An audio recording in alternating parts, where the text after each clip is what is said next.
चुनावी जंग में जीत के लिए हर कोई अपने अपने हथियार तैयार कर रहा है। विरोधियों को मात देने की पूरी तैयारी है। हमारे साथ पूर्व सैनिक और सैनिक कल्याण मंत्री गणेश जोशी मौजूद हैं। उनसे जानेंगे कितनी तैयारी हो गई है और चुनावी जंग में अब किस तरीके से उतरा जाएगा। जोशी जी, सबसे पहले स्वागत है आपका डेली ट्रुथ न्यूज़ में।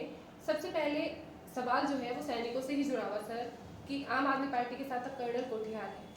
वो कह रहे हैं कि अब तो सैनिक वोट सारा हमारे पास ही आने वाला है और बीजेपी के हाथ कुछ नहीं जाएगा। बताओ सैनिक। देखिए, वहाँ पर एक कर्नल है, यहाँ कई जनरल हमारे पास हैं और गणेश जोशी जैसा रागलमैन सिपाही, ऐसे कई सिपाही भारतीय जनता पार्टी के साथ हैं। और इतिहास उठाकर आप देखें, सैनिकों का झुकाव हमेशा भारतीय जनता पार्टी के पक्ष में रहा है, क्योंकि सैनिकों के कल्याण के लिए जितने कल्याणकारी काम किए हैं भारतीय जनता पार्टी की सरकार ने किए हैं। आप थोड़ा मैं आपको पीछे ले जाना चाहूँगा। कारगिल से पहले अगर देश की सीमा पर कोई शहीद होता था तो उसकी डिक्सैलिटी और राख घर भेज दी जाती थी और कह दिया जाता था कि आपका बेटा जो है देश की सीमा पर शहीद हुआ है। लेकिन जब केंद्र में भारतीय जनता पार्टी की सरकार थी, वाजपेयी जी प्रधानमंत्री थे, कारगिल का युद्ध हुआ, पहली बार ऐसा हुआ कि पूरे सैनिक सम्मान के साथ उसका दाह संस्कार किया गया, उसका पार्थिव शरीर तिरंगे में उसके घर पहुंचाया गया, उसके पैतृक गांव पहुंचाया गया, उसका दाह संस्कार किया गया और उसके परिवार की चिंता करके गैस एजेंसी, पेट्रोल पंप, ये काम अगर शुरू किया तो भारतीय जनता पार्टी की सरकार ने किया, ये परंपरा बन गई। दूसरी बात, 46 साल से हमारे पूर्व सैनिक 1 रैंक 1 पेंशन की मांग कर रहे थे और जब कांग्रेस की सत्ता से बाहर जा रही थी 2014 में, तो एक झुंझुना सा 500 करोड़ का पैकेज इसके लिए छोड़ दिया। लेकिन मोदी जी ने रेवाड़ी में जब जनरल वीके सिंह ने बीजेपी की सदस्यता ग्रहण की थी तो उन्होंने प्रॉमिस किया था कि भारतीय जनता पार्टी की सरकार आएगी तो हम 1 रैंक 1 पेंशन लागू करेंगे। और मैं तत्कालीन वित्त मंत्री स्वर्गीय जेटली जी से मिला था और जब हमने इसको लागू किया 14,500 करोड़ रुपया इस पर खर्च हुआ और पूर्व सैनिकों की ये मांग पूरी हुई। तो आज सैनिक समझता है कि उनकी हितैषी कौन है। कांग्रेस की सरकार में जहां सैनिकों के हाथ बंधे हुए होते थे, वेपन्स उनके पास है, सारी सुविधाएं, कश्मीर के अंदर गोली चलाने का आदेश नहीं होता था। आज स्थानीय स्तर पर कमांडर को आदेश है कि अगर एक गोली वहां पर आती है तो 1000 गोली यहाँ से चलती है। सर, तो सेना का मनोबल कह रहे हैं कि सैनिकों का सम्मान हुआ है। हाँ। लेकिन सैनिक सम्मान यात्रा की जरूरत अब चुनावी मौसम में क्यों पड़ी? नहीं, वो तो हम समय समय पर करते रहते हैं, आपको पता ही नहीं। अभी हमने कोरोना से पहले एक सैनिक सम्मान समारोह हमने यहाँ पर जोगीवाला के पास किया था। उसके बाद एक सैनिक सम्मान समारोह हमने हल्द्वानी में किया था। हम तो लगातार, क्योंकि सैनिक का सम्मान करना हर देशवासी का कर्तव्य है। और जहाँ जिस सैनिक सम्मान यात्रा की आप बात कर रहे हैं वो तो अपने आप में एक ऐतिहासिक यात्रा होने जा रही है, क्योंकि उत्तराखंड एक सैनिक बहुल प्रदेश है। देश की सीमा पर देश की रक्षा करने वाला हर 5वां जवान हमारे उत्तराखंड से होता है। देश की सेना का 17.5% की पूर्ति हमारा छोटा सा राज्य करता है। और जब मोदी जी आए थे, मोदी जी ने एक बात कही थी चुनाव में कि यहाँ पर 4 धाम हैं, बद्री, केदार, गंगोत्री, जमुनोत्री, 5वां धाम यहाँ पर होना चाहिए। वो मेरा ड्रीम प्रोजेक्ट है, मोदी जी की परिकल्पना है, उस दिशा में हम काम कर रहे हैं। उसके लिए हमने जगह चयनित कर ली है। लगभग 50 बीघा जमीन पर एक बहुत बड़ा सैन्य धाम में बनाने जा रहे हैं। उसमें सारे शहीदों के चित्र, उनका विवरण उसमें होगा, म्यूजियम उसमें होगा, ऑडिटोरियम उसमें होगा, लाइट एंड साउंड शो के माध्यम से इन वीरों की गाथाओं को, कारगिल को, सर्जिकल स्ट्राइक को, जितने भी हमारे युद्ध की गाथाएं उसमें दिखाई जाएंगी। और धाम का मंदिर मतलब जो है एक मंदिर से होता है। धाम जब बात करते हैं तो मंदिर की भावना आती है। और भारत की सेना में 2 सैनिकों की पूजा होती है, एक बाबा जसवंत सिंह की और बाबा हरभजन सिंह की। उनके मंदिर उसमें होंगे। जितने भी हमारे tank, vessels, aircraft gun, aircrafts और ये सारे जितने इक्विपमेंट्स हैं, आर्टिकल्स, सारी उसमें होंगी, आकर्षण का केंद्र बनेंगे। और हमने ये 1734 परिवारों से अभी तक संपर्क किया है। उनमें बड़ा उत्साह है। हम उनके घर में जाकर एक ताम्र पत्र उस परिवार को देंगे, उनके आश्रितों को देंगे, उनको सम्मानित करेंगे और उस घर की पवित्र मिट्टी कलश में लेकर आएंगे और उस मिट्टी से सैन्य धाम का निर्माण होगा। 1 महीने का हमारा ये प्रोग्राम है और शहीदों का सम्मान सबको करना चाहिए। और भारतीय जनता पार्टी तो शुरू से सैनिकों के सम्मान की पक्ष कर रही है। सर, प्रधानमंत्री भी आ रहे हैं, कितना उत्साह? देखिए, प्रधानमंत्री जी का उत्तराखंड से विशेष लगाव है। आज प्रधानमंत्री जी की कृपा से जितनी भी बड़ी बड़ी योजनाएं हैं, चाहे कर्णप्रयाग में रेल पहुँचाने की बात हो, चाहे ऑल वेदर रोड की बात हो, लगातार प्रधानमंत्री जी उत्तराखंड से उनका बहुत लगाव रहा है। जब वो मुख्यमंत्री भी नहीं थे तब से वो यहाँ रह रहे हैं। अब तो प्रधानमंत्री के बनने के बाद भी कई बार आ गए। तो निश्चित ही उनके आने से यहाँ की कार्यकर्ताओं में और उत्साह बढ़ेगा और भारतीय जनता पार्टी पुष्कर सिंह धामी के नेतृत्व में एक बार फिर भारतीय जनता पार्टी की सरकार 2022 में बनेगी। बतौर मंत्री आपकी क्या क्या उपलब्धियां हैं, क्योंकि ज़्यादा वक्त नहीं मिला है? देखिए, जब से मुझे ये जिम्मेदारी मिली है, मैंने इंडस्ट्री के लोगों से के बीच जाकर, क्योंकि इंडस्ट्री मेरे पास है, हमने उनसे संवाद करके इंडस्ट्री क्षेत्र में क्या क्या दिक्कतें आ रही हैं उनको दूर करने का हमने प्रयास किया है। उदाहरण के लिए सिडकुल में हमारे जो प्लॉट्स 20 साल से बिक नहीं रहे थे क्योंकि उनकी कीमत ज़्यादा थी, अभी बोर्ड में उनको हमने कम करा दिया है। 2850 था, उसकी कीमत हमने 2500 कर दी है। इसी प्रकार हमने उद्यमों को बढ़ावा देने के लिए महिला उद्यमों के लिए 5% की छूट रखी है।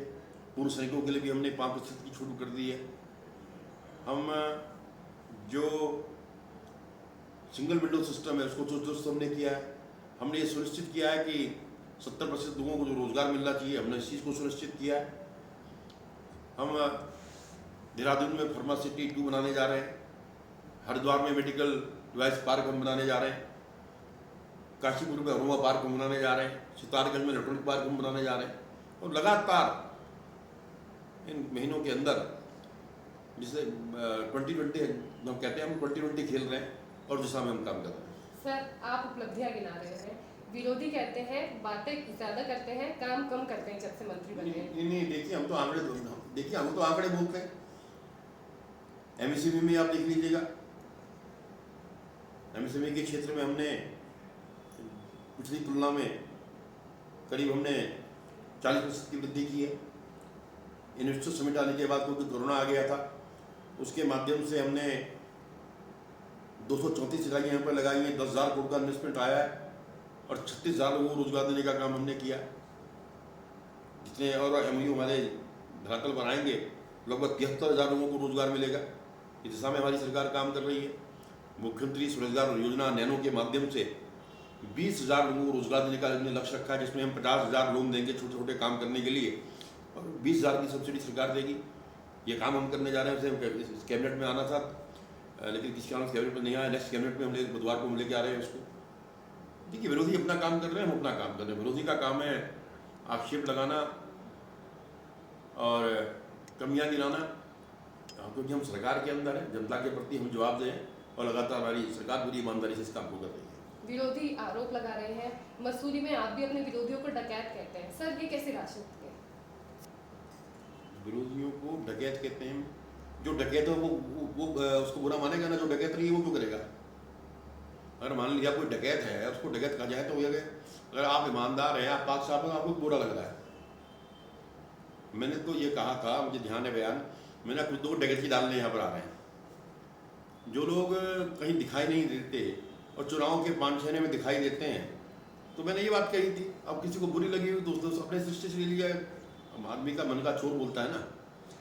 सर, हरक सिंह रावत कह रहे हैं कि नालायकों के हाथ में उत्तराखंड। देखिए, हरक सिंह रावत जी हमारे बहुत वरिष्ठ नेता हैं और मेरे तो बहुत पुराने मित्र हैं। युवा मोर्चे में हम जब थे 92-93 में भारतीय जनता पार्टी में जब होते हैं, हम युवा मोर्चे से हमने राजनीति शुरू की है और वो अति उत्साह में अभी जोश में कुछ ना कुछ बोल जाते हैं। हमारे नेतृत्व ने उनके बारे में कहा कि वो एक नटखट बालक की तरह है, तो उत्साह में उन्होंने कुछ कह दिया होगा, तो उस बात की बात को गंभीरता से नहीं लेना चाहिए। सर, पुष्कर सिंह धामी या फिर तीरथ सिंह रावत, बेहतर कौन? जब तीरथ काम करे तो तीरथ बेहतर थे। देखिए, हमारे यहाँ पार्टी व्यक्ति से नहीं चलती है। हमारी पार्टी विचारधाराओं से चलती है, नीतियों से चलती है। चाहे उसमें त्रिवेंद्र सिंह जी नहीं हो, चाहे वो भी नहीं हो, सिर्फ चेहरे बदले हैं, नीतियाँ वही हैं, विचारधारा वही है, और लगातार हमारी सरकार बड़ी ईमानदारी से काम कर रही है। और आप देखें कि निश्चित ही कि उसका जो ये एक युवा है, आज युवाओं का ज़माना है, युवाओं का क्रेज उनके प्रति है, और युवा नेतृत्व 60+ का नारा हमने दिया है। और मुझे पूरा भरोसा है कि जिस प्रकार से 85 दिन के अंदर उन्होंने एक संदेश देने का काम किया बसंत धामी जी ने, हमारी सरकार 2022 में फिर रिपीट करेगी। धामी जी के आने से छवि बेहतर हुई है पार्टी की, मानते हैं? ये तो आप भी मानते हैं, मैं तो ये आप भी मान रहे हैं। मेरे मीडिया के मित्र, जब मैं अभी कल एक न्यूज 18 के इंटरव्यू था, आज हमारे मीडिया के मित्र बात को स्वीकार कर रहे हैं, तो स्वीकार करने में कोई गुरेज नहीं होना चाहिए। वास्तव में बसंत सिंह धामी के आने से एक उत्साह नौजवानों के अंदर आया, यहाँ की जनता के अंदर आया, क्योंकि हर क्षेत्र में उन्होंने, चाहे हमारे टूरिज्म से जो लोग थे, 200 करोड़ का पैकेज उनको दिया, 200 करोड़ का पैकेज स्वास्थ्य क्षेत्र के लोगों को दिया, हमारे डॉक्टर के जो स्टाइपेंड था उसको बढ़ाने का काम उन्होंने किया। अभी हम अब जो आशा वर्कर है, आंगनबाड़ी है, उनकी हम चिंता कर रहे हैं। समाज के हर वर्ग की चिंता हमारी सरकार कर रही है। सर, शक्तिमान केस से आप बरी हो गए हैं, राजनीतिक तौर पर कितना इसको अपने लिए लाभ मानते हैं? देखिए, मामला अदालत में था, जनता की अदालत ने तो मुझे पहले ही बरी कर दिया था। मैं पहले से ज़्यादा क्योंकि जिस भावना से हरीश रावत जी ने मुझे फंसाकर मेरी इमेज को खराब करने की कोशिश की थी, उनको उनका लाभ नहीं मिला, उल्टा उनको नुकसान हो गया कि दो जगह से हारे। मैंने कहा था कि अगर मैं दोषी हूँ तो मेरी एक टांग काट दी जाए, क्योंकि मैं निर्दोष था। मैं पहले ही कह रहा था कि जब वो घटना घटी, 3 दिन तक मेरा बहुत इतना मीडिया ट्रायल हुआ कि आप कहते हैं where knows where the shoe pinches. मुझे पता है कि मैंने इस पीड़ा को झेला है। अमिताभ बच्चन जी ने मेरे खिलाफ ट्वीट किया था, बड़े बड़े लोगों ने मेरे खिलाफ ट्वीट किया था, और 3 दिन के बाद जो एक चैनल ने, शायद ABP या जी न्यूज़ था, उसने जब शक्तिमान का सच दिखाया कि जब घटना घटी हुई वहाँ था ही ना, वो एक दुर्घटना हुई थी, तो उन्होंने मेरे पक्ष में ट्वीट किया कि MLA को फंसाया जा रहा है। मैं आभार व्यक्त करता हूँ न्यायपालिका की, उन्होंने दूध का दूध पानी का पानी किया, और मैं उससे बरी हूँ। मानसिक तौर पर बहुत आहत हुए मतलब? नहीं, देखिए, उस टाइम में बहुत मानसूम था, लेकिन मैं ईश्वर में भरोसा करने वाला, मैं बहुत पूजा पाठ करता हूँ, मुझे पूरा भरोसा था। मैंने कहा जिस दिन न्याय अगर बिल्कुल अगर निष्पक्ष न्याय होगा तो क्योंकि मैं निर्दोष था और सारे सबूत बोल रहे थे कि जब घटना घटी वो 10 मिनट बाद की घटना थी, और मैं जब डंडा उठाया था तो मैं तो लोगों को जमीन पे मारकर आगे आने के लिए रोक रहा था कि जो लोगों को न करे। तो इसलिए सारी चीज़ें सामने आई और न्यायपालिका ने न्याय दिया। मैं न्यायपालिका को सम्मान करता हूँ। सर, कांग्रेस से आए लोगों का क्या अपमान हो रहा है बीजेपी में? काऊ जी तो यही कह रहे हैं। देखिए जी, मैं इस बारे में मेरा टिप्पणी का उचित नहीं है। कहीं कोई बात ऐसी लगी होगी कि उनको पीड़ा भी होगी, ऐसा नहीं होना चाहिए, क्योंकि काऊ जी हमारे बहुत जमीनी नेता है, मेरे बहुत अच्छे मित्र हैं, और उनकी एक अपने क्षेत्र में अलग पहचान है, लगातार जनता के बीच में रहते हैं, और कहीं अगर उनको किसी बात से ठेस पहुंची है तो पार्टी तक उसको देखना चाहिए कि भविष्य की पुनरावृत्ति हो। सर, एक आखिरी सवाल, कभी पार्टी को निराश नहीं किया गणेश जोशी ने? क्या अपने मन में इच्छा नहीं होती CM बनने की, हमेशा जीतता है? देखिए, इच्छा तो आदमी की बहुत कुछ करने की होती है, और भाग्य से ज़्यादा समय से पहले कुछ नहीं मिलता, और मैं तो कर्मयोगी व्यक्ति हूँ। जो कुछ मैंने हासिल किया है, मैं तो राजनीति की मुझे ABCD भी नहीं आती थी। मैं तो एक फौज में सिपाही था, मेरे पिताजी भी फौज में नायक थे, और राजनीति से मेरा या मेरे परिवार को कोई लेना देना नहीं था। मैं तो भारतीय जनता पार्टी का एक बस्ता लगाने के लिए छोटे से कार्यकर्ता के रूप में आया था, 3 बार विधायक बन गया, कैबिनेट मंत्री बन गया। तो इसलिए इस पार्टी के अंदर बहुत ध्यान रखना पड़ता है, और इस पार्टी में कब क्या हो जाए। अब आपने देखा होगा गुजरात के अंदर सारे मंत्री हट गए, मुख्यमंत्री चेंज हो गया, पुष्कर जी मंत्रिमंडल में नहीं आए थे, आज मुख्यमंत्री बन गए। तो इसलिए आदमी को काम करते रहना चाहिए, फल देना ऊपर वाले का काम है। ये थे हमारे साथ गणेश जोशी। जीत के तमाम दावे सबके हैं, चुनावी मौसम है, हालांकि जनता तय करेगी कि जीत किसके हाथ आएगी। डेली ट्रुथ न्यूज़ देखते रहिए। एक और खास मुलाकात के साथ जल्द होंगे आपके साथ, क्योंकि हम दिखाते हैं सिर्फ सच।